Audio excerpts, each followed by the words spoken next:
History for Fools. Welcome to History for Fools. I am Felipe Esparza. Butch Escobar right here, man. Hello.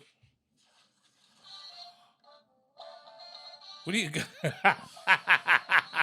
Is that a mini record player?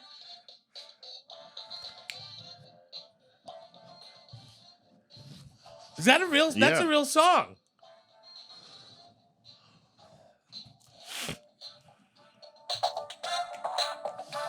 It's a mini. It's got a mini record on it, and you pull this out, and I don't want to take it off because it'll shut the music off. But I did. All right, my bad. Yeah, man, a record player, and it comes with a bunch of different ones. Like that was funk. Okay. And this is the one. This is the one for our show. Okay.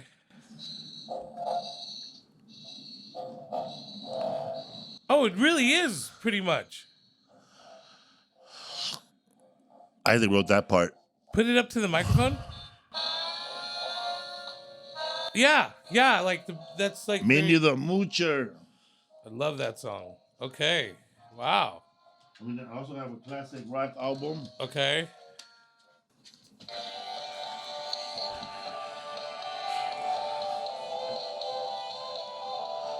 Got it. Like really 90s. That's like a really 90s sound.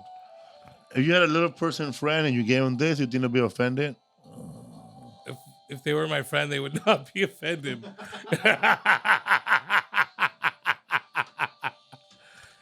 That's great. I wonder if those are copyrighted. Or like my friend from the hood said, bro, that's copyrighted. Copyrighted. Welcome to History for Fools, man. We're just here fooling around and learning. This is a wrap-up episode, man, of the best of the best. Go ahead and chat amongst yourselves. I would say it's more of a reflective episode. Yeah. Because we're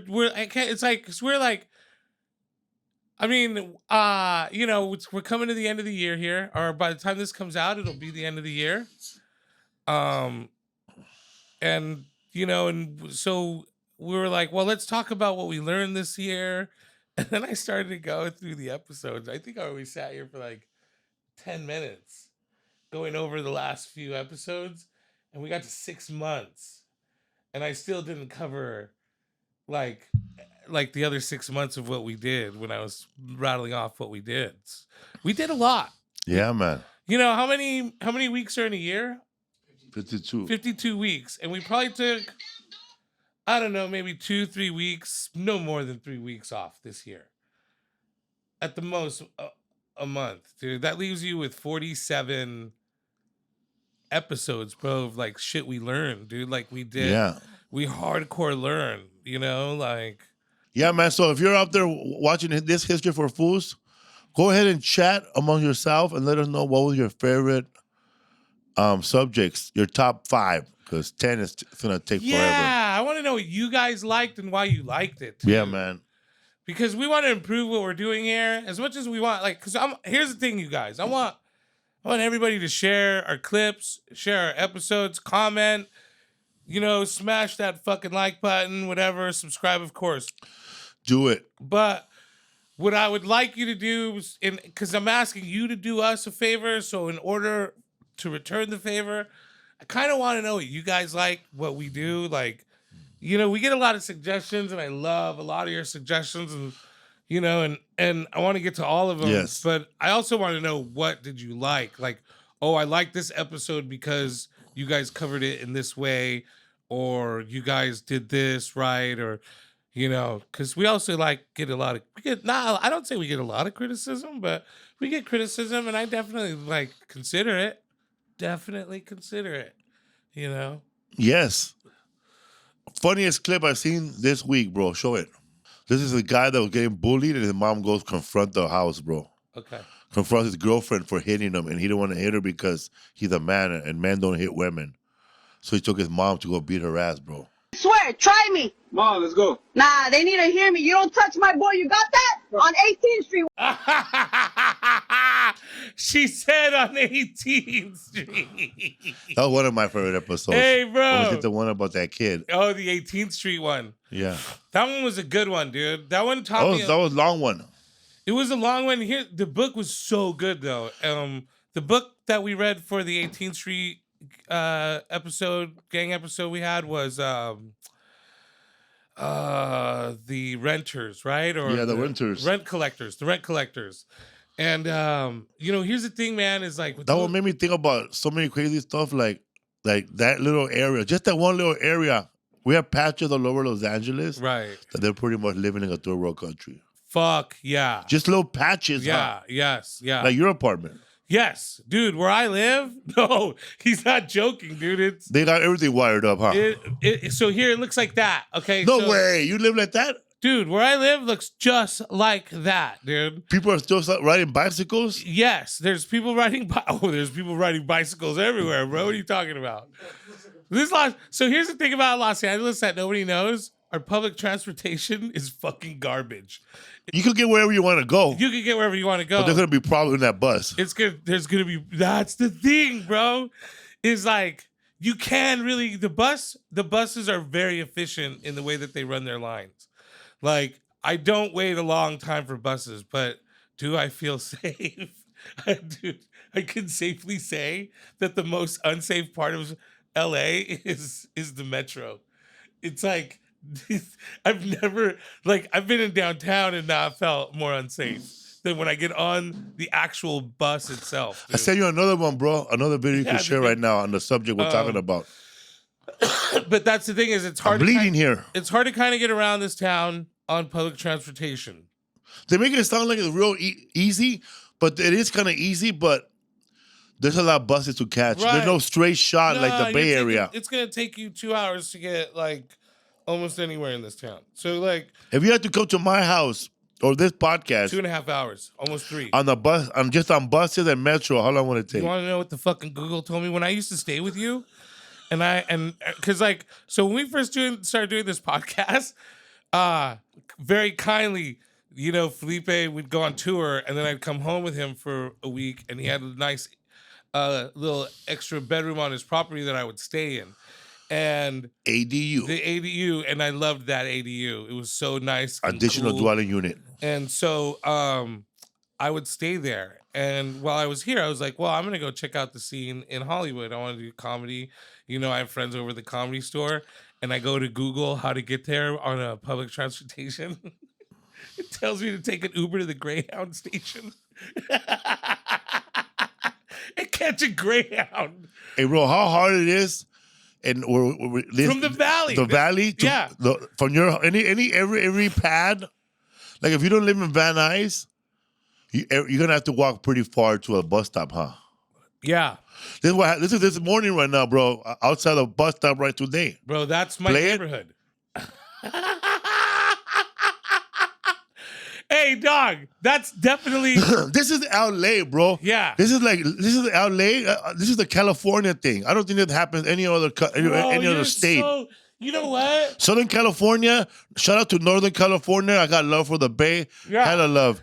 But this is the only area where if Bush could be driving, and his car. Yeah. It's a fixer upper. He's just driving. He goes from point A to point B, not D, and then somebody will pull over to him and somebody will pull over and hug next to you and go, "What's up, Holmes? What's up, Holmes?" And you're like, you don't know. He's just driving. And he go "What's up, man? I can fix all those dents, homie." Yes. And I do the auto body guy. Yes. Yes. So you're sitting at a bus stop and then somebody might take out a baby newborn Pebu out of his backpack and go, "Listen, dog. Bro, they sell turtles in Santee Alley." That's sad. And or a rabbit. One time, I was sitting down at the bus stop on Temple by Glendale Avenue by the tennis courts right there. By where the tennis courts right there where Dunos grew up. And somebody came. I was just sitting there, dude. Somebody sat down next to me.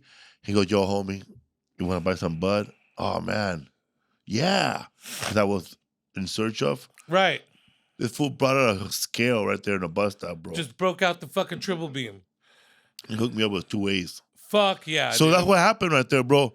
That guy was sitting down minding his business. Right. Got there early for the bus. Yeah. Then some brother sits next to him and goes, "My dog, are you trying to look like the Beatles with that haircut?" Hey, bro, can I cut you up before you take off? Are you waiting for the yellow submarine? Are you about to marry Yoko Ono with that fucking bullshit ass haircut? Man, you're about to get shot in New York with that haircut. So that fool goes, man, that clip again, I'll take care of you. And that fool started giving him a haircut. Bro. Look. Yeah, look at he is, bro. How? How the fuck? Bro, what? Yeah, you know what? When you showed me this earlier, here's the thing. I'm so desensitized to this happening now in LA. Like, because I see this shit all, because like first of all, when you talked about living in a ready for the Marines, country, bro. I never thought about it, bro. I like feel like I live in a third world country. That's third world country shit right here. Yeah, that's third world country shit. Because I saw a video of this guy, random guy, giving kids haircuts in fucking Saudi Arabia in the desert. Bro, I never thought, so I'm so desensitized by this now. My original thought wasn't even like, how did this conversation begin? Like, how did this guy approach this other guy? But like, yeah, this shit happens. So he probably roasted his haircut first 5 minutes and then said, offered him a haircut. So when you go to Tijuana, you walk down the street. Actually, those dudes don't even have businesses on the street. The food does. But when you walk down my street, like, because I live off, I'll give you guys an idea. I won't say exactly where I live, but I live very close to Vernon and Central Avenue. And this is the very like heart of South Central, I believe, from what other people tell me. Like every street corner, bro, for like 3 blocks in any direction from my house has vendors with tents. And they're selling clothes, hardware, pastries, everything. You could get everything. There's even 3 mechanics by the auto shop just chilling out behind the auto shop. I pay them $40 to do my oil. Like, it's you could get anything there, bro. You ever been walking down those little yard sales they have, little swap meets, and you see like the clothing and go, man, I thought I threw you away.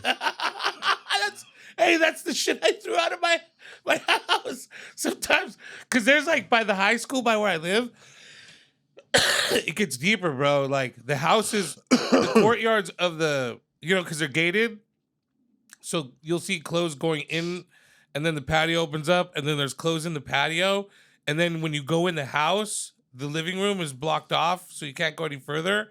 There's like candies and chips and sodas.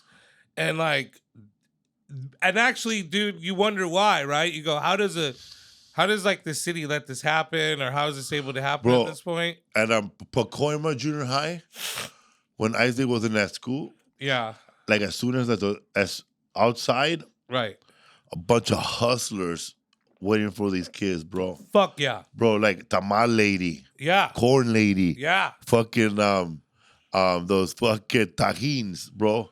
Takis with cheese. When you were going to school, did you have that many vendors outside your school? Well, when I was going to school, it was worse. Worse. They had kids already 20 or 18 passing out flyers for the clubs. Hell yeah, bro. Fuck yeah. We got the party, homie, all ages. Hell yeah, dude. And those fools be like looking for hot little high school chicks, 12th graders. Right. And giving it to them. That's how this town is different, bro. Because when I was in high school. They had that, dude, when I'm growing up. But we didn't have too many vendors outside. Maybe an ice cream man. I doubt it because there was no parking. Also, when I was a kid, bro, there was no fucking caravan, no fucking doot. Sorry, if you're gonna drop off your kid, you're gonna drive this way. There was no, there's no order. There's no. There was nobody dropping off nobody in cars. Oh, really? That's right. Yeah. I had to wear this. I had to put on this, bro, and put on my hat and my walking stick with my little sheep and walk to school.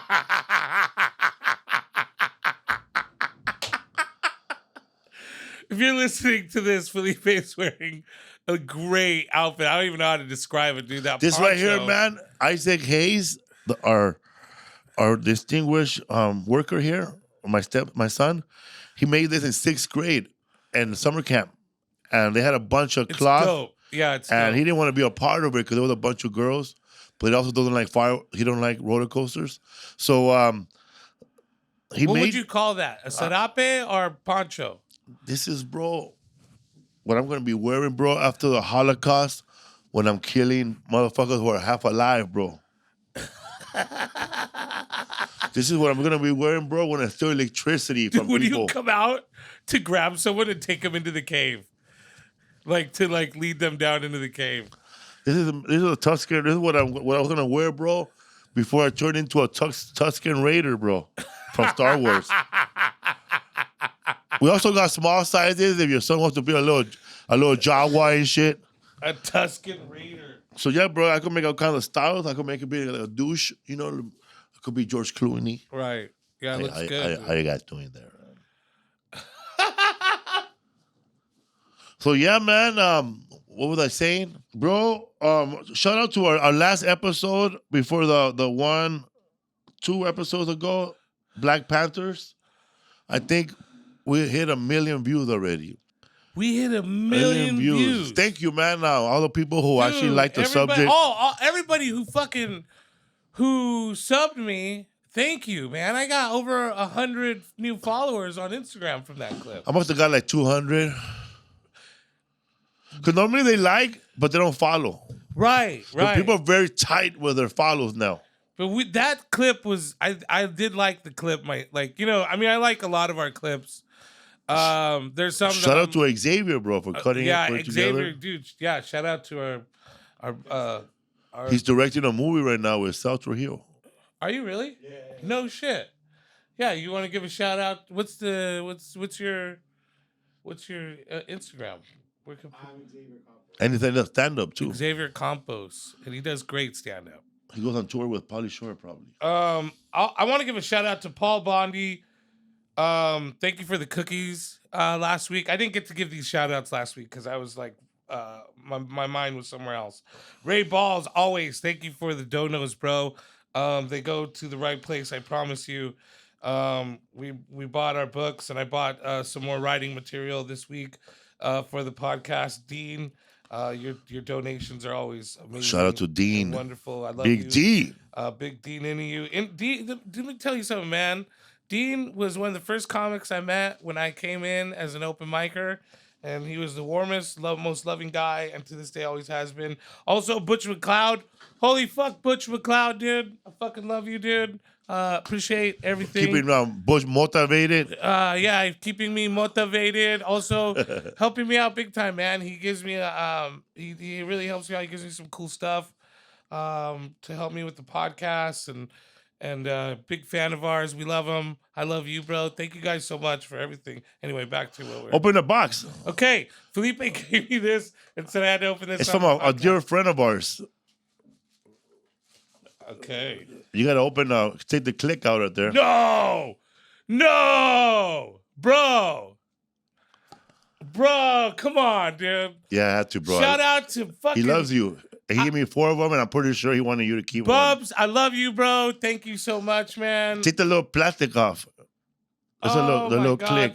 So this is from Bubs directly. Yeah, squeeze Bubs, it. I love you. Want me to hit it? Yeah.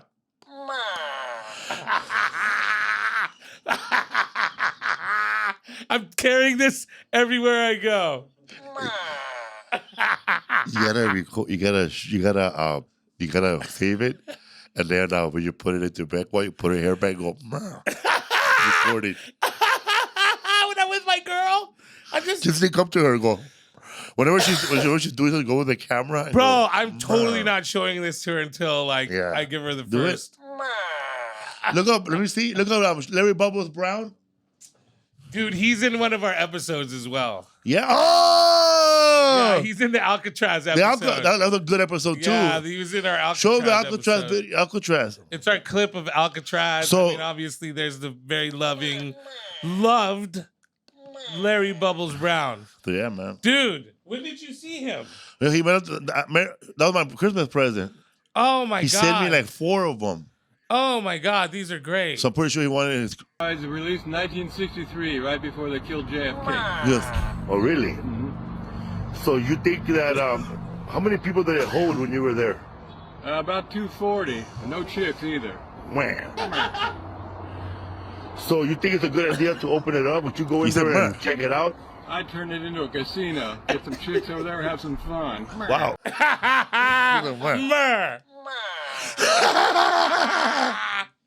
Hell yeah, bro. Dude, that's great, dude.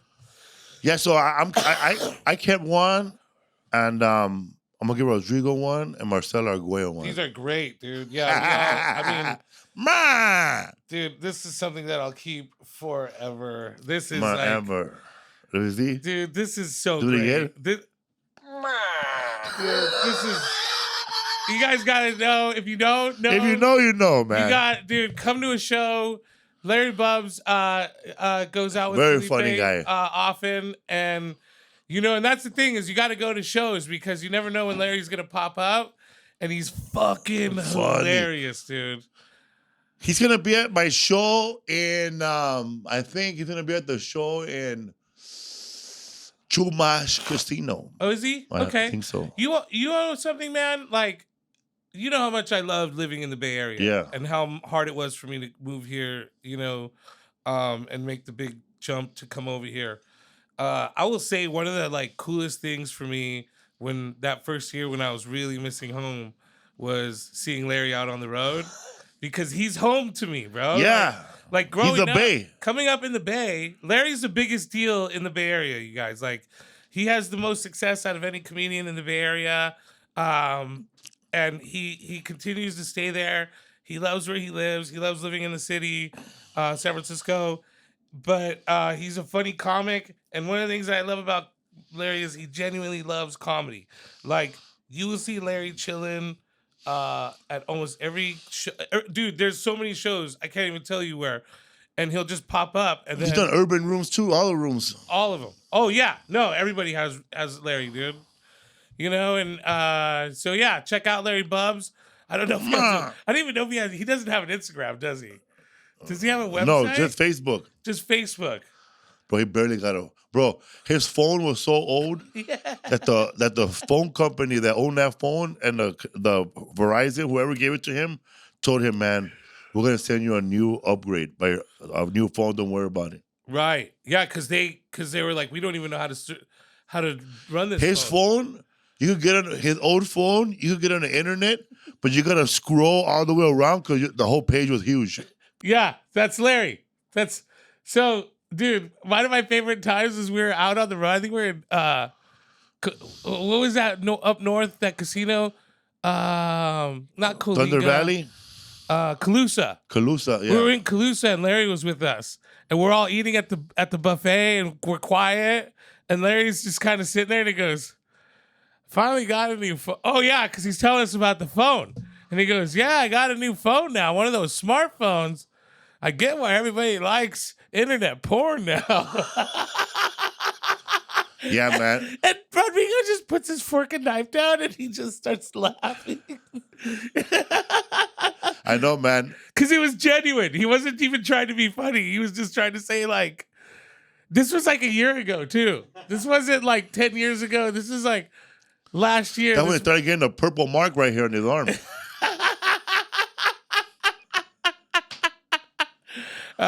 Fucking Larry, dude. Yes, dude.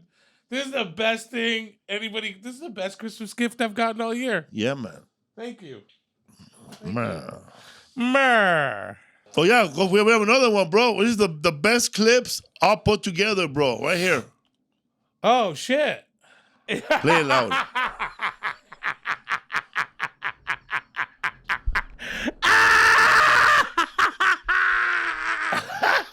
What are we laughing at? I don't know. Shout out to everybody in the RGB. This is the RGB guy.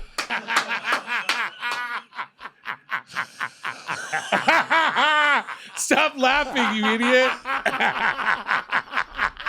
This is a mosh of all your laugh, bro. No. Get the...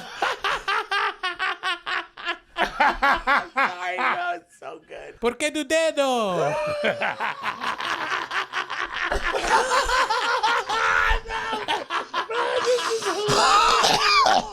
Bro. You sound not Mexican.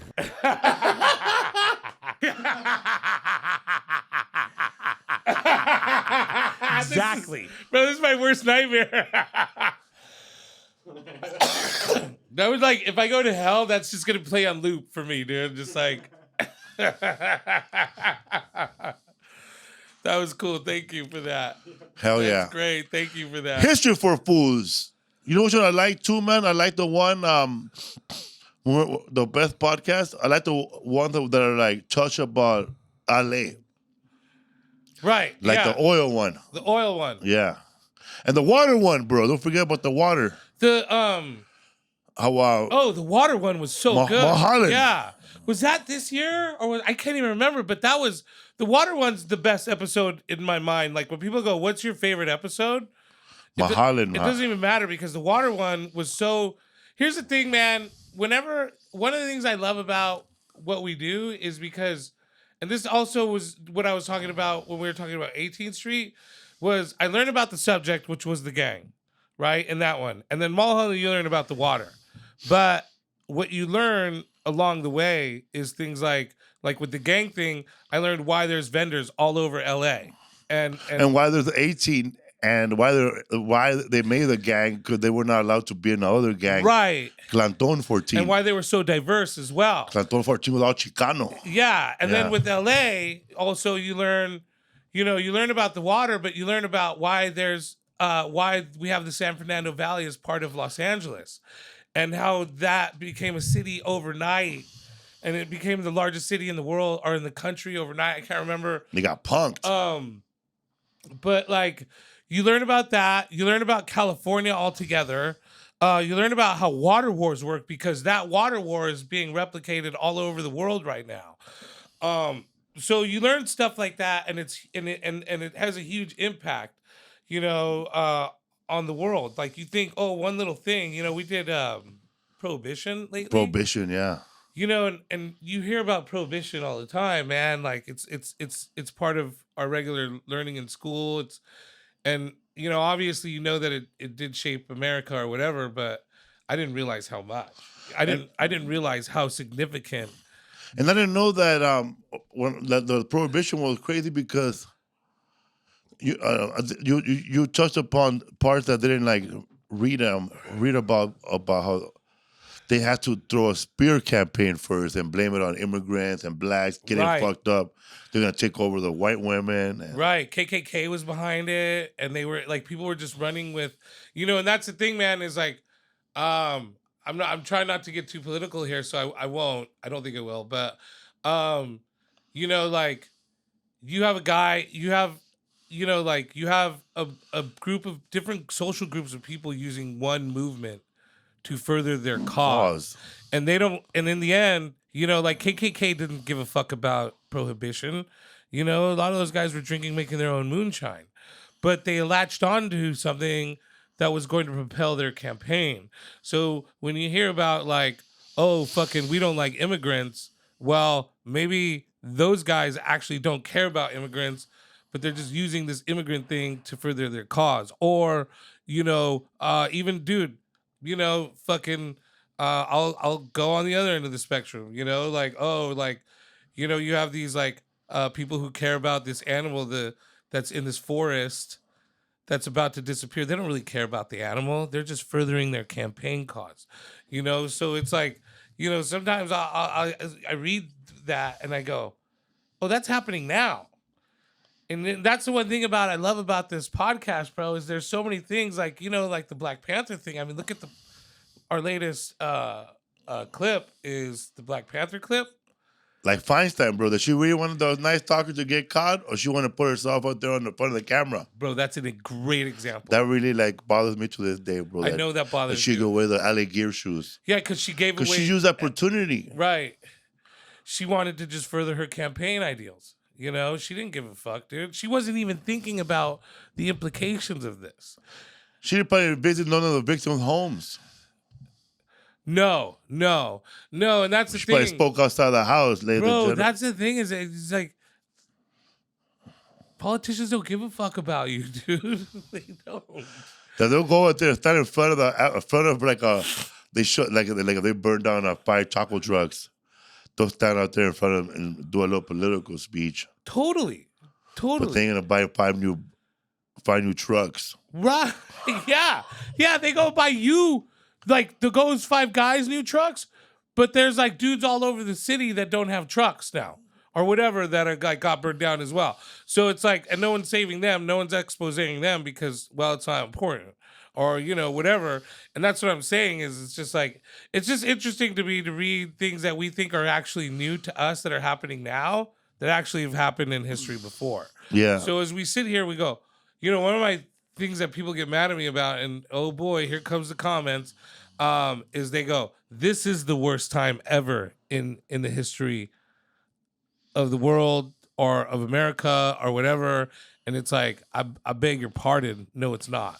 Like, this is a really good time. It just seems like it's bad because you know what's going on. Shit's breaking loose. But bro, we had fucking soldiers killing kids on campus. We had, when we talk about when we're doing the 60s, we talked about the Bronx was burning, where whole fucking neighborhoods were being burnt down on purpose and nobody gave a fuck about these people. We talk about prohibition and it's like, oh, it came from women's suffragists because men were coming home and raping and hurting women. So it's like, and that, so it's like, and they couldn't do anything about it because there was no laws to protect them. So it's like, how is now worse? Oh, man. You know how the Bronx was looking bad? I saw a movie that was shot, I think in 1990-something, and it's the Lower East Side of where the tenement homes were built back in the 20s. Okay, yeah. But this is in the 90s. Can you show a picture of the Lower East Side in New York, during the 90s? Bro, it looks like they dropped a bomb there too. So when we talk about the Lower East Side now in New York, what's it like? Do you know what it's like now? Bro, I went there. It's all Jewish. And it's still dope, Jewish. It's nice. They have graffiti still, bro, everywhere. Okay. You still have the taste of New York there. Okay. If you go there. It doesn't look like this though. Hell no. It was cleaner than that. That's where Beastie. This is where the Beastie Boys grew up at, the Lower East Side. Okay. This is the Lower East Side of Manhattan, right? Yeah, Lower East Side of Manhattan. But in the 1990s, it looked bad, bro. It looked really bad. Wow. Yeah, there it is. It's the Lower East Side. There's a place where it got too hot and they would break into those things. This is where what's the name grew up at? Luis Guzman. Okay, we talked and about Basquiat and all that. And Basquiat. Yeah. So this is part of that movement that we were talking about during the Bronx, and then the arts that came out of there. Yeah, all the stuff that came out of fucking New York. That was the other interesting thing was like all the movements were popping off at that time. The gay rights movement, AIDS, the pop art movement, with like Basquiat, and then like the guy that did the AIDS thing at the end. I can't remember his name. You know what I'm talking about, right? Yeah, okay. And then like all the that guy. What's that guy's name? Keith Haring. Everybody copied his shit, bro. Right. Mr. Doodoo. So I know that's the other thing. It's such basic drawings, but no. These were like he would just go with chalk, bro, at the walls, right? And they were all political statements, right? But then now there's a guy named look up Mr. Doodoo. Mr. Dude. Oh, you're saying there's really is someone else calling them, and like he acts like he's not copying this guy. Mr. Doodle. Show his art. Just show the art, not him. Oh, yeah, that is Keith Haring. I mean... And now show Keith Haring? Yeah. Yeah, it's very similar. I bet he'd wager, though, that, it's different. Yeah, bro, it's different. He says, ding, ding, ding, ding, ding, ding, ding, ding, ding, ding, ding, ding, ding. And I say, ding, ding, ding, ding, ding, ding, ding, ding, ding, ding, ding, ding, ding, ding, ding. Yeah. Ding, ding. I get that. But like they're all good. And that's the thing, man, that was interesting to know about all that. I like Mr. Doodle's stuff, but I also like his wife, Mrs. Doodle, and she does all the coloring, bro, of whatever he does. Like, really? Yeah. Look up Mrs. Doodle. Unless they broke up and she's diddling another doodle. So she colors in his doodles. Yeah. Not all of them, but the ones that they feel like they need coloring in.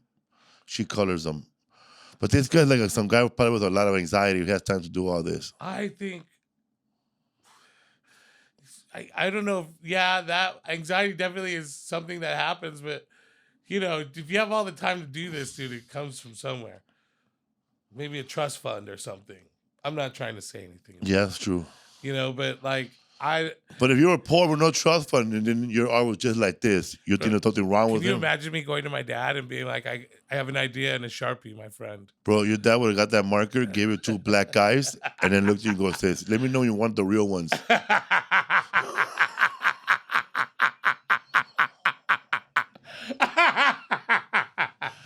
Yeah, definitely. Yeah. But so what is your son doing right now? He doodles on YouTube. He's a doodler. I always thought he had a noodle head. Yeah. It's hard for a parent to believe in stuff like that because they throw their fears immediately at you. Their fears, not your fears. Right. Like, oh, you're going to be a comedian, but they're in their head, they think about it, them trying to be a comedian. Oh, mijo, it's impossible. You're not black. I didn't have that with my dad. That's where I got lucky. Is my dad was suggesting I do comedy before I did comedy. My dad would come home with flyers that he picked up for open mics. What if you came home with this in the 6th grade and your dad said, I want to be a designer? My poor dad, knowing my dad would be like, fuck. Okay, mijo. Yeah, he would, because my dad. And your mom? My dad's very much a man, but my dad will bite his tongue and be like, whatever you want. What'd your mom say, bro?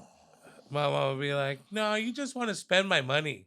Your mom would look at you and go, mijo, you don't think people know where to get ponchos? And they killed it. You just want to make something racist. Mijo, you really think people are going to buy ponchos with a hoodie? You got to buy 2 things to make one thing. Yeah. Mijo, go over there and stick to doing puzzles. My mom got me into, like, she did try her best to support my dreams. Comedy wasn't for her. She did her best to support it. She wanted me to be it's weird though, because she also wanted me to be an artist. She wanted me to be an actor though. She did? Yeah. She would. I was like, I remember, like, as soon as they like were able to get money and stuff, they had me in like theater groups, and I was going to like summer camps. So your mom really didn't want to scream at you. She was just workshopping the role. Yeah, bro. Well, that was the thing. And my mom went back and forth between like, you're my baby, to like, I'll beat the fuck out of you right now. Wow, she called you that? You're my baby? I never got that. Sometimes my mom would do weird shit, bro. Here's some psychological fucked up shit. You gotta know you're my baby. You don't need a hug, eh? Yeah. Trust me, if I would have got 2 you're my babies, Right. I would never need a hug no Okay, more. but wait a minute. So here's the psychological thing. So she'd come home and go, how's my baby boy? How's my baby boy? How old are you, 20? I was like 12, 11, and go, I'm good. How was school today? It was okay. I got my name on the board. You fucking what? I got you fucking, and then she would just explode and then beat the fuck out of me and then fucking send me to my room and then find out something else about that happened later and then come back and beat the fuck out of me.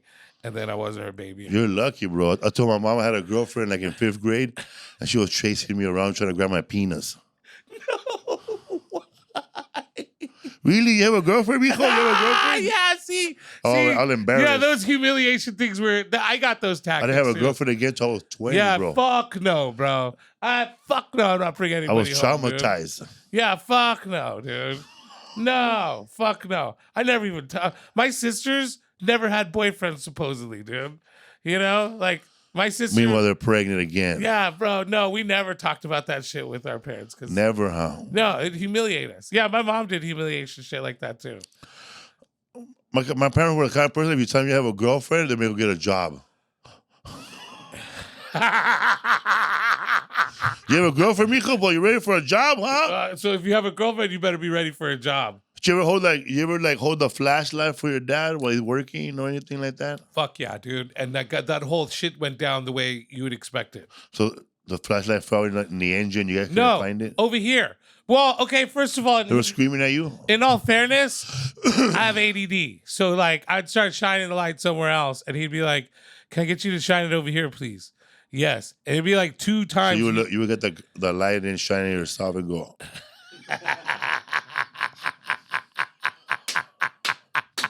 Clicking it up and on.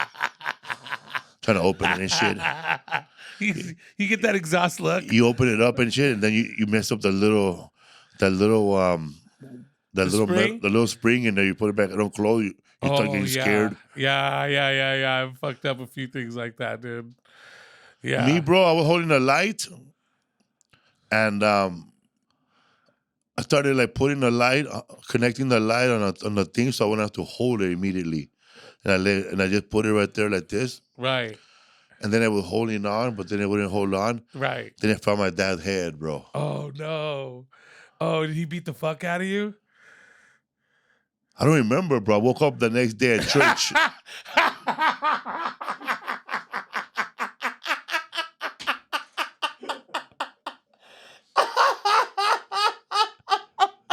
I really don't remember.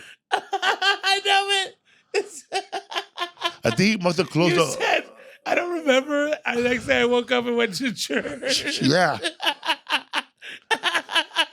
He beat the fuck out I of don't you, bro. remember. He beat the fuck. He fucking knocked you out. Your mom probably walked in the garage and he was kicking the shit out of you. Garage? I don't know. I live in the projects. Wherever you were at.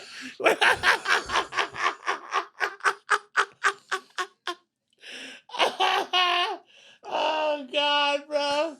Oh, my God. Yeah, dude.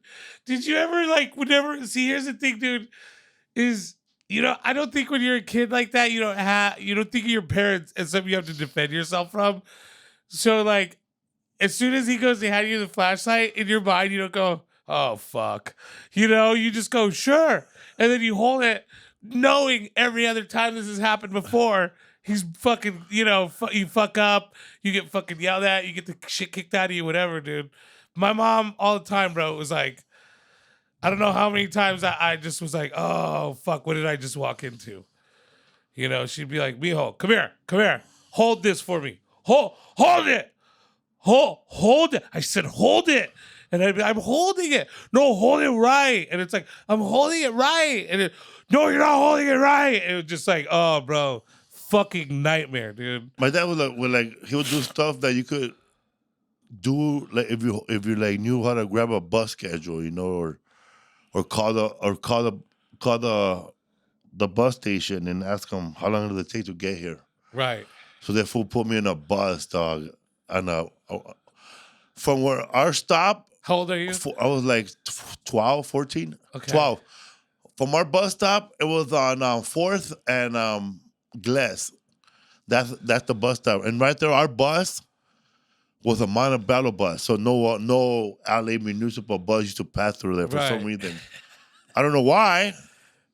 But the first street, they had a MTA, RTD, regular Los Angeles City bus lines. Yeah. We had the fucking Montebello 60. So that bus will go all the way to fucking Montebello Town Center, bro. Right. Far, bro, like really far. And past the 60, And my dad was gonna go to see a back doctor somewhere on fucking Beverly and Montebello Boulevard. So my dad said, get on the bus. Okay.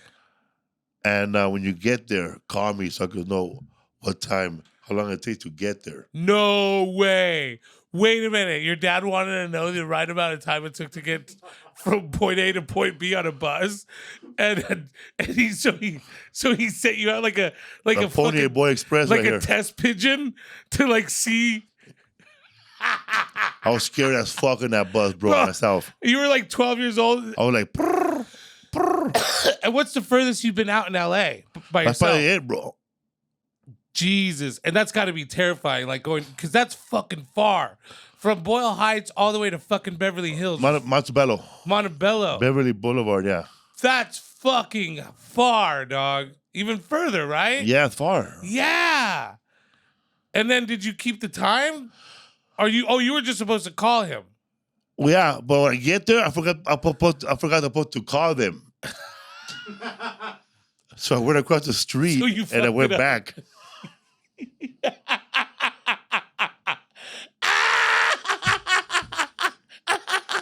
In a weird way, I'd beat you too.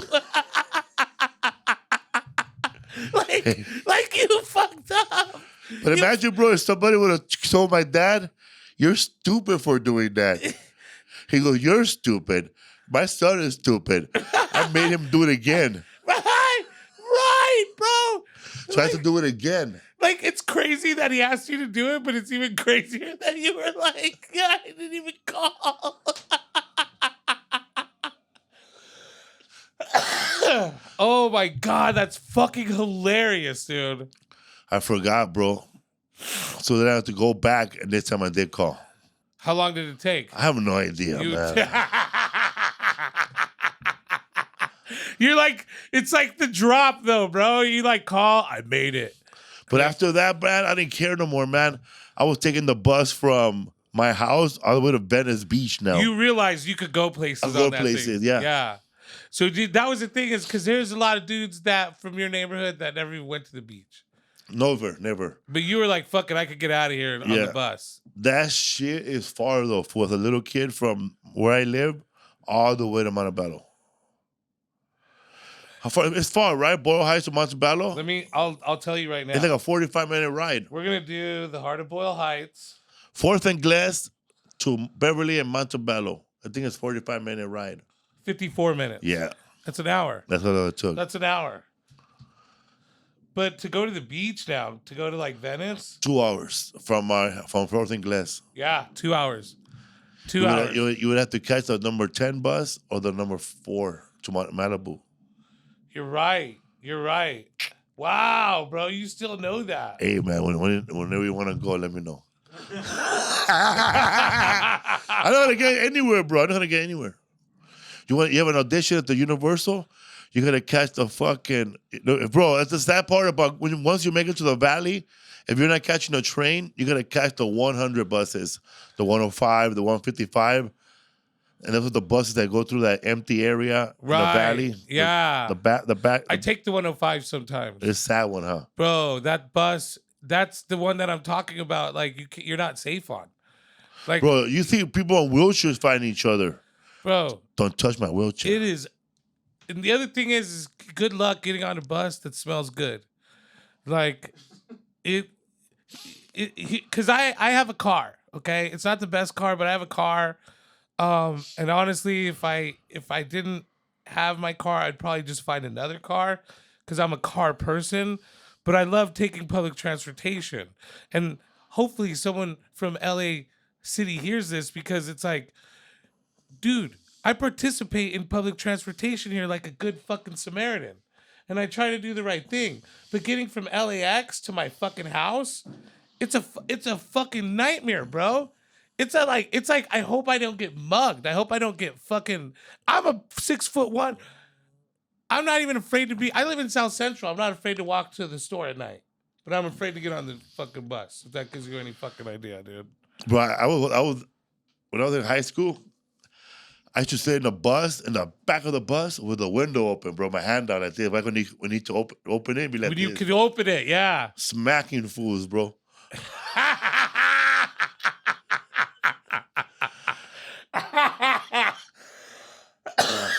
That's hilarious, dude. When I saw that movie, NWA, and those Crips pulled over that bus, I don't know, man. That never happened, man, in my neighborhood, bro. What do you mean? When you're throwing out gangsters out of the bus, right? And the gangsters pull over the bus and they confront you. No, dude. First of all, we wouldn't do that, right? But would a bus driver pull over for someone like that? No, but his next stop, here it is, right here. Look. Oh, this school is a school bus. I honestly have never seen this movie. So those fools are yelling out their signs, their blood signs, and these motherfuckers come in there while look. Oh shit. But this is where you live, bro. This is what happened when you live, huh? In Oakland? No, in South Central. I live in South Central? Look. Probably, dude. Probably back in the day. See, sometimes, man, in the hood, you get TED Talks from gangsters. Bro, that would never, yeah. I don't even think they'd give a fuck, bro. They'd probably just laugh and keep driving, right? I don't know. Or man. shoot up the bus. Or shoot up the bus, dude. If it's an actual war going down. Well, yeah, because you're right. It's teenagers, so yeah, that'd be more likely. If it's actual war, like you're if there was, right. Yeah. Like the two biggest gangs where you grew, where Chris Store and Bar was, right, and those paisas were going at it with the other gang. Just shoot each other up. Those just start going at it, and you know not to throw out that sign, huh? Right, yeah, or hang around that dirty market. Right, yeah. Because I'm thinking back where I grew up, but they wouldn't even. It was because like they wouldn't even give a fuck, but they were like older men. Yeah, you know. But I'm thinking now, like, oh, these are teenagers, bro. Yeah. Teenagers would fucking shoot teenagers on a bus, no problem. Not giving a fuck, dude. I remember when I was a driver's ed, there was a guy named Pato, and he was from the local gang where I grew up, and but I grew up with that fool, right? And that fool, when it was his turn to drive, he put the seat all the way to the front like this, and the fucking driver's ed teacher was like this, and that fool, because he was short and skinny, because he was tiny, he was driving, bro. Yeah, that fool said make a left at the next corner. All right, hey. Don't forget to put your signal. And that fool threw out the number of his gang. You know, he went like this and just threw it out like that and was just flashing it. Fool, there were some cholos following us. Oh, no. And then we had to tell the teacher that they were following us. And he goes, we have to go back to school. Yeah, we better go back to school. Yeah, because if you're a teacher, dude. We're by Wife's neighborhood. Go back to fucking school, bro. And those fools were patrolling that neighborhood, bro, like the fucking Gestapo back then. Why would you do that, dude? Why the fuck would you do that? Something he gotta represent, dog. You know what, man? I'm even nervous. He were high school kids. I'm even nervous sometimes to tell people where I'm from out here, bro. Like, depending on where I'm at. They play that stuff around here, some people. What? Tell them where you're from. Like Birdman, he was all paranoid wearing in San Francisco, had New York. He finally had to tell me, hey, nobody cares about my San Francisco. Nobody gives a fuck about your San Francisco. Maybe because you're like a senior citizen, bro. Yeah, no. Yeah, nobody gives a fuck about. That's the thing, man, is at a certain age, I think nobody gives a fuck about you anyway. But, you know, like, I lived in White Fence neighborhood for, like, I don't know, the first few months that I was. So you were in Boyle Heights, deep. Yeah, I was deep in Boyle Heights.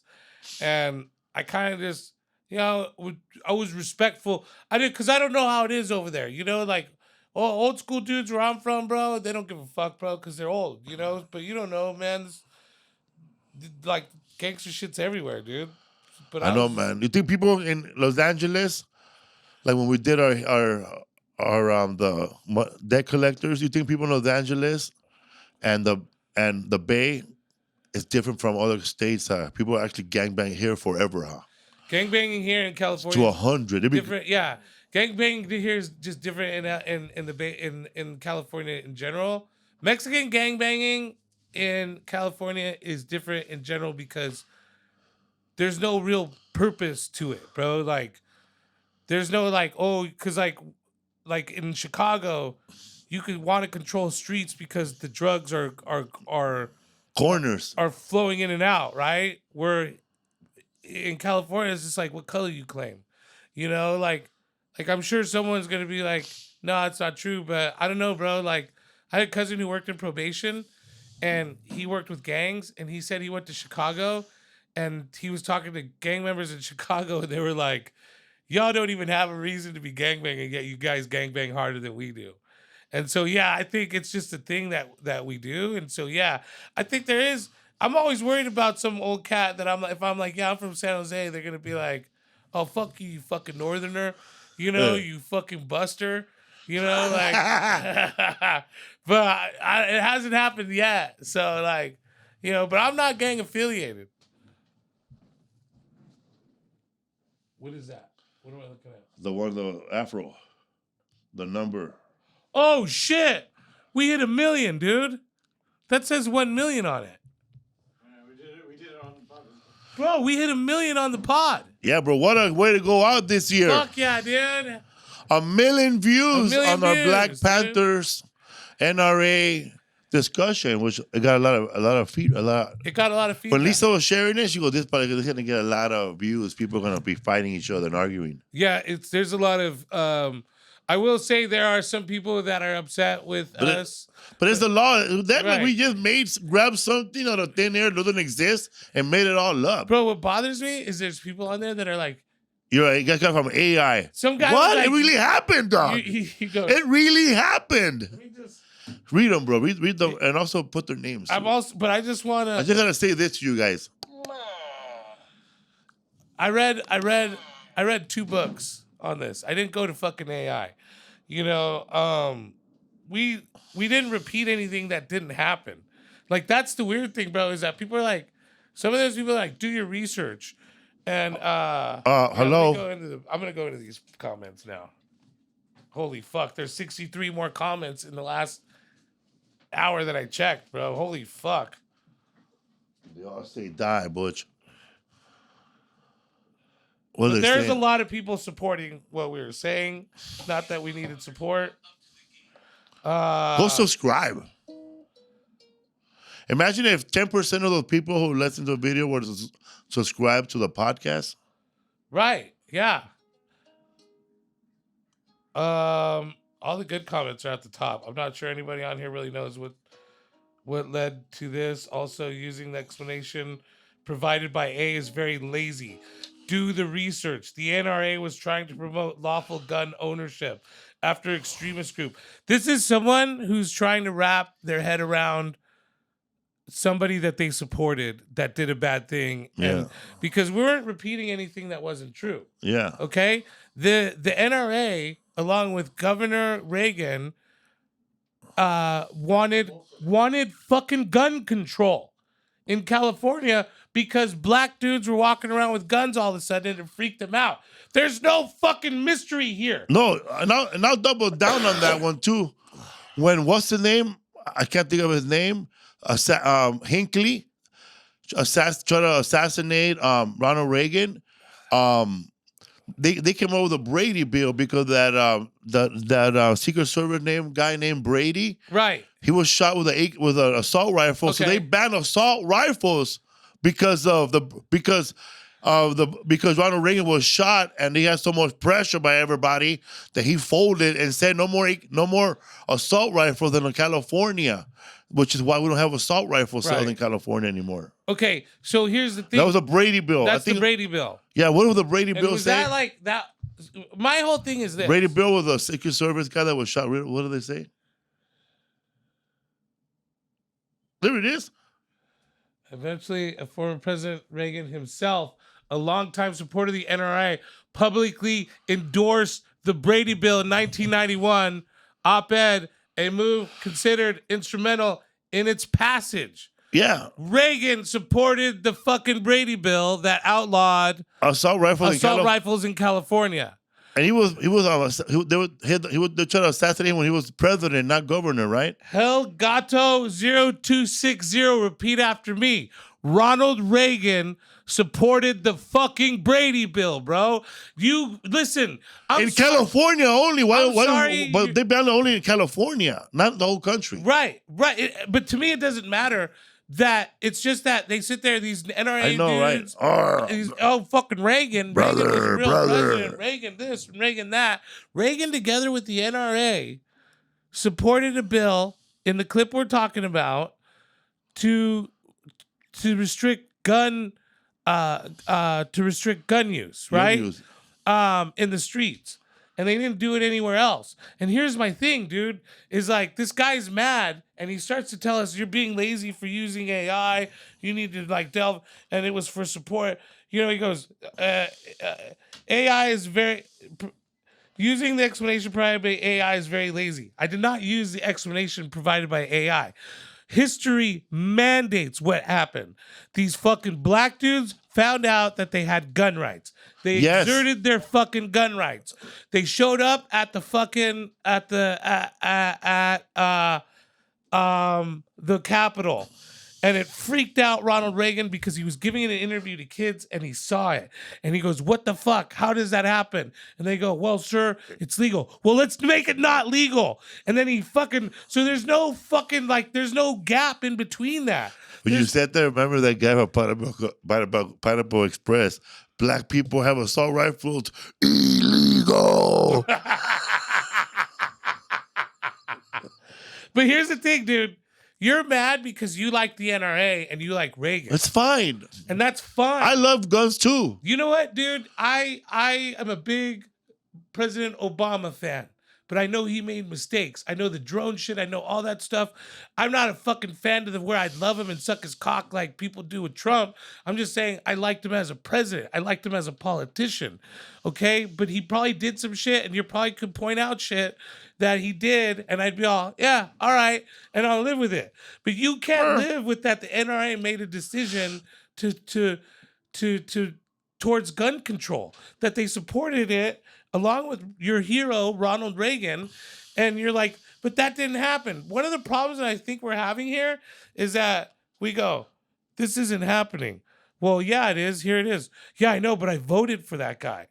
And he can't be doing bad things because if I voted for a person who did bad things, that makes me an idiot. I'm a bad person. And it's like, no, it doesn't. No, it doesn't. It's okay. Shit happens, bro. Shit happens. But you guys are taking it personal because you're taking it, when someone attacks the president right now, what's funny to me is they used to call liberals snowflakes, but these guys really get upset and they go, well, and it's like, dude, who gives a fuck? He's not your dad. He's not your fucking best friend. He's just a fucking guy you voted for. I voted for Bill Clinton. And we now know that Bill Clinton did a lot of bad things. Guess what I want you to do with Bill Clinton? Lock him up. Fucking, yeah, if he did all that, dude, lock him up. Please. Dude, and I voted for that guy. And then people will tell you, man, he was out there getting blowjobs. Bro, I wasn't sucking them. I wasn't giving the blowjobs. I wasn't even there. I was a fucking 18-year-old kid. Living at YMCA. Yeah, exactly. I didn't give a fuck. And that's the thing, bro. It's like, people are like, but what if Obama? I would say my favorite politician, probably Bernie Sanders. All right? I'm fucking like that. Thank you very much, Bush. Thank you very much. What if we found out Bernie Sanders was fucking on Epstein Island? Guess what? I don't like Bernie Sanders no more. It's that easy. Oh, yeah, but you voted for him? Yeah, I did, but I kind of...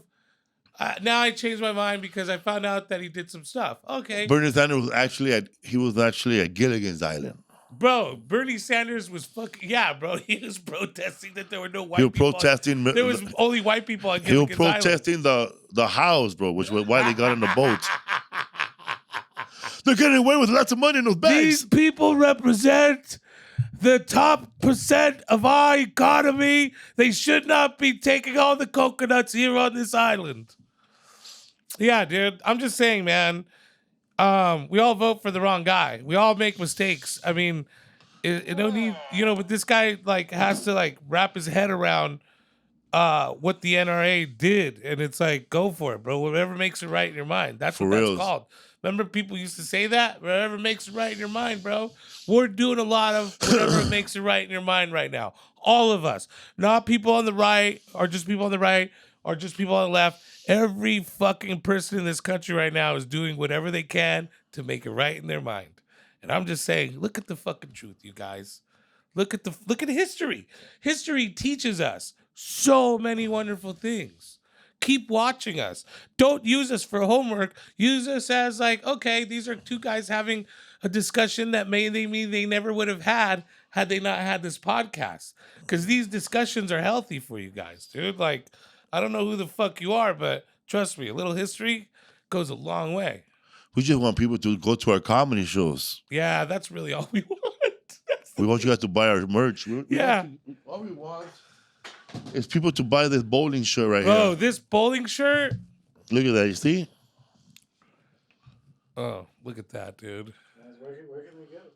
You can get them at the felipesworld.com or at live shows. These shirts are available at live shows. And, man, I sent my son one because his name is Felipe too. Nice. Just like my other son, his name is Philip, but so what? Right. I got 2 kids with the same name. It's all right. Yeah, like George. Different moms. Yeah, nah, bro, yeah. We need as many Felipes in the world as possible, my friend. Bro, I saw a video of somebody in Tijuana, Mexico, and he was flirting with a streetwalker, and that lady looked like a grown lady, right? But with a big boob job, and she was showing them off, but she was wearing like one of those sweaters. Right. And she had curly hair, full curly hair, like braids, like extensions. And I made a comment. I said, I know her, man. She goes by Shata Khan. Shata Khan? Remember Blood In, Blood Out? Shata! Make some coffee! Then they open the door. She's laid out, bro. Like they must have like run a mad cholo train on her. Right, yeah, dude. And then when Popeye in his red underwear goes, she's fucked up. He closed the door. We had a big party last night.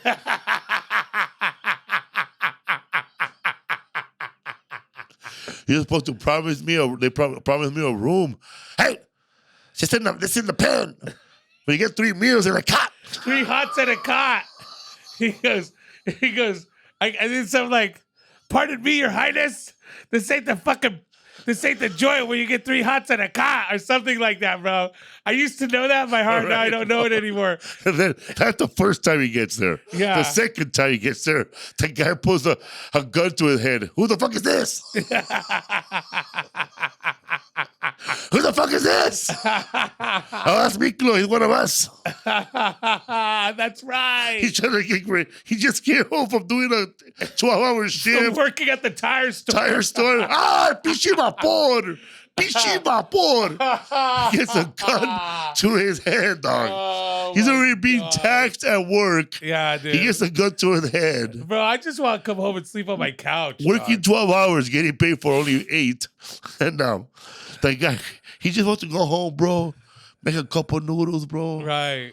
Watch some fucking Adam 12 and relax. Yeah, dude. Get done with his probation. This fool goes, who the fuck is this? And then he sees his homie, the little fool, the little artist. Orale. Oh, yeah. You owe me some money, hoes. Oh, hey, man. Yeah, orale, hoes. Hey, man, I do some paintings. That's right. I'll fucking take care of you, eh? Orale, the paintings, homes. Not like these fucking chavalas right here, eh? Fuck yeah, man. That's a badass scene, bro. What a life, bro. That's like if you just got paroled and that's where you gotta stay, the percentage of you going back to prison are pretty high. Very high. That's the thing is that's how the system's fucked up, bro. He's like, I mean, here we go again. But you're sending people to go be around former criminals with no real. When they say rehabilitation, you're not really sitting in prison rehabilitating. No, they tell you, man, we're gonna let you out on parole, but you can't be hanging around with gang members and live in bad areas. Sir, you're releasing me to that area. Dude, a halfway house is just that. It's full of gang members and it's in a bad area. Like that's the thing. And then, I think that was it was a really good representation. I don't know how I feel that it's pretty true that because when he goes to his boss and he goes, hey bro, you took off all this money, and he's like, what are you gonna do about it, basically? Like, I think that it's fair to say that happened. Billy Bob Thornton is in that movie. Billy Bob Thornton is in that movie. He doesn't play ping pong, which was a movie I saw. Blood Out. Billy Bob Thornton makes a cameo. Not even really a cameo. He plays a role. Yeah. He plays a full-on role, right? Big Al, bro. What? Big Al. That's the other guy too, man. We talked about it. I don't know where we were, but we were like, how come that guy didn't do more after that? Like, his role was so good. I know, man. He would have killed it at Comic-Con. Did you guys ever try to get him on the What's Up podcast? George was trying to get him, but he didn't get him. George Perez. Bro, how do you get a hold of that guy? Should be doing Comic-Cons. I remember he passed away already. Oh, he did. I remember I had a meme that someone from Chicago made. Shout out to Gossip Culture. It was Big Al like this. Right. And the meme said, he goes, when he goes, when Big Al looks at Miklo's cheeks. I want somebody to look at me the way Big Al looks at Miklo. Yeah. I want someone to look at me the same way they look at Big Al looks at Miklo's cheeks. When we had Miklo on the What's the Food podcast. Bro, it's one of my favorite. He goes, the hardest part of that movie, sucking Big Al's finger, eh? He said that was the hardest thing he had to do in his life. Bro, you have to literally lean. The script calls for you to kneel before a man and then grab his hand and put his finger in your mouth, dude. Like, as a straight man, you have to do that. As a straight, like, Chicano actor, you have to do that. For a movie, they're going to go straight to video. Right, probably. It went to theaters, though. It did go to theaters. It was on a movie theater for a weekend only. Is that it? Yeah, and it was produced by Disney. No way. It was only there because I remember seeing it in Taylor Medford, bro, the producer. I saw the previews for it to come out in theaters. I was too young for it, but I guess it only did a weekend. Wow. Yeah. What a great movie, bro. When I lived in Boyle Bound by Honor. Bound by Honor, Blood In, Blood Out. There it is, dude. I could watch this movie every day if I don't have to. I have watched, dude. When I first moved here, I watched this movie like every week. I would watch it on YouTube, bro. Go to scenes. Yeah, I've watched this movie ever since it came out as a kid, like consistently. Definitely have seen it at least once a year since I was a little kid. The only thing I don't like, bro, is like the little speech Crucito does at the end. That doesn't even make sense to me. When they're in the LA River. Round and round we go. Yeah. La sangre. That's like, all right, no, we could have done with all that. You needed to, we don't need no speeches, bro, no message. Just in the movie. What did he say? Don't give me a sermon. Like, he even said, don't give me a sermon, Holmes. And he's the one giving sermons at the end of the fucking movie. Yeah, that was kind of. Hey, but Miklo, he fucking plotted the whole murder good on that movie. Yeah. Bro, it was perfectly pulled off. It's your Holmes. Hey, when the guy goes like this, Damien Chapa. Bro, my favorite scene when he goes, yeah, you want me to hold that mirror for you? I'll hold that mirror for you. Yeah, man, I'm going to see my daughter today, man. Oh, you're going to see your daughter today? Yeah. You're here from up north? Yeah, man, I've been here a long time. I used to pick grapes over there and oh yeah, this for fucking cheap time, motherfucker. Yeah. Yeah. People take that scene seriously, bro. I remember I took a picture with a black wrestler from Lucha Baboom. Right. And that fool, bro, we take a cool picture? And that fool say, yeah, and that fool got him by the throat. Right. And they took a picture, go, this for cheap times. Hey, here's some coconuts. Here's some coconuts. Bro, that scene is like, that's one of the, it's like, it's weird because the movie rolls and then there's like that scene kind of breaks up the movie because it's not real. Like he threw grenades into a bar and then the bar explodes. He would have died too, right? From all that shit? Nobody would have died. I mean, there would have been a couple of people died, but it was grenades. Like, they're not bombs, they're grenades. Bro, they make it sound like that Cheap Times was made with fucking PCP water. Yeah, like it was a meth lab or something. like I always half expected like two cops to come like jumping out of the like explosion. How about American Me when Edward James almost is mad from the same scene? He goes, "They shot a guy in the dick." Yeah.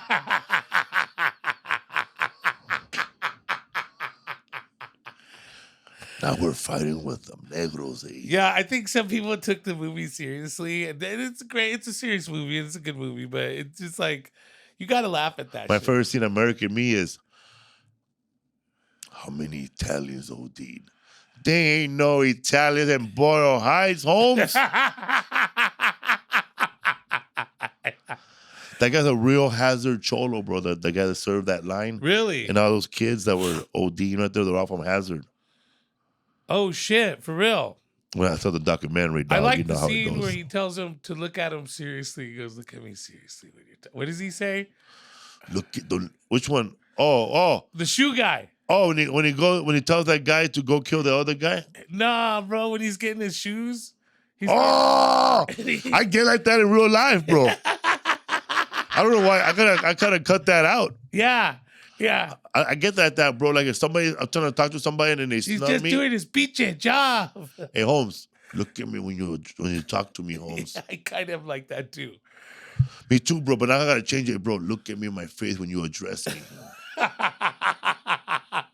You're at a Taco Bell. You're gonna stab him, Holmes, for not giving you his fucking pinchy time? Yeah. He just fucking shining shoes here. Yeah, dude. Yeah. Orale.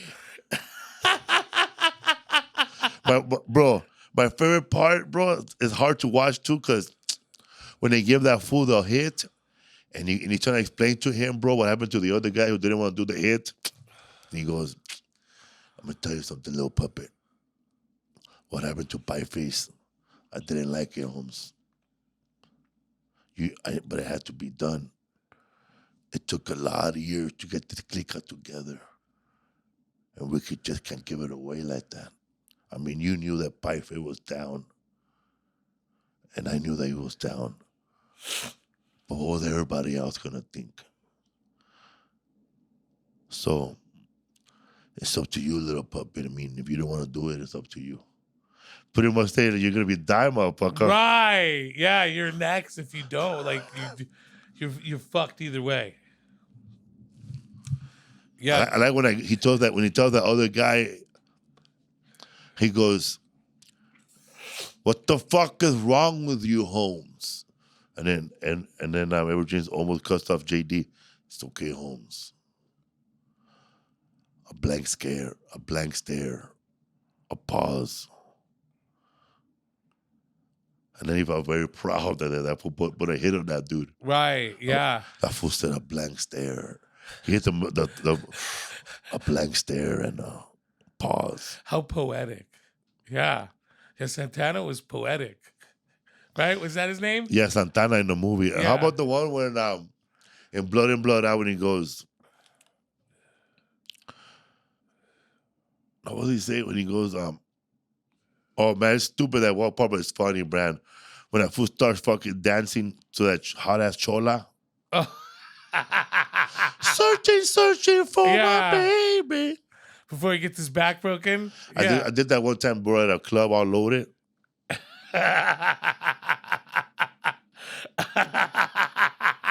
Where he looks at the girl and he starts like shrugging his shoulders and moving towards her. Yeah, dude. Yeah, I've never pulled that off. Never pulled that off. That lifestyle, man, that side of the 80s and 90s Chicano lifestyle, like counterculture, that culture. Right. It's different, man, from the culture they have in like with gangs in fucking New York, huh? Oh, New York, Bay Area, San Francisco has different. Over there, they're listening to fucking mambo music and shit, and dancing, and shooting people. Yeah. Well, like I said, I mean, here it's over like mostly colors, and there's territories, but it's huge swaths of, like you got Boyle Heights has got part of this part, it belongs to these guys, and then in Chicago, it's like, oh, this block and this block, but this block's beefy with this block. Hell yeah. So like, yeah, it's different. I mean, California gangs is different overall. History for